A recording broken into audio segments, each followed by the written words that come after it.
તો વિદ્યાર્થી મિત્રો ધોરણ 12 કોમર્સ બોર્ડની પરીક્ષા આપવા જઈ રહ્યા છો ને, આંકડાશાસ્ત્રમાં કેમ પેપર લખવું એ જાણવું છે તો આવી જાવ બાજુ તમને બતાવું પેપર કેવી રીતે લખી શકાય। તો વિભાગ એ ની વાત કરીએ તો વિભાગ એ માં એમસીક્યુ ના ક્રમની સાથેનો પૂરો જવાબ લખો।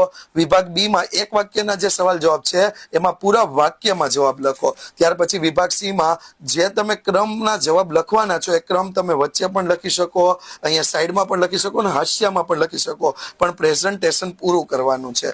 જ્યારે વાત કરીએ વિભાગ ડી માં તો વિભાગ ડી માં વ્યવસ્થિત કોષ્ટક સાથે આન્સરના જવાબ લખવાના છે અને વ્યવસ્થિત જગ્યાઓ છોડી અને પ્રશ્ન જવાબ લખવાના। અને જો કોઈ ખોટું પડે છે તો પેન્સિલથી એક જ લાઈનથી તમે એને દર્શાવી અને ખોટાનો માર્ક્સ તમે નહીં આવે એવી રીતે કરી શકો છો।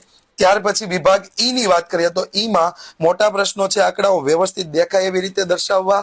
અને જો વાત કરીએ વિભાગ એફ ની તો અહીંયા મોટા 5 માર્ક્સના પ્રશ્નો છે જેને કોષ્ટકમાં વ્યવસ્થિત તમારે રજૂ કરવાના છે।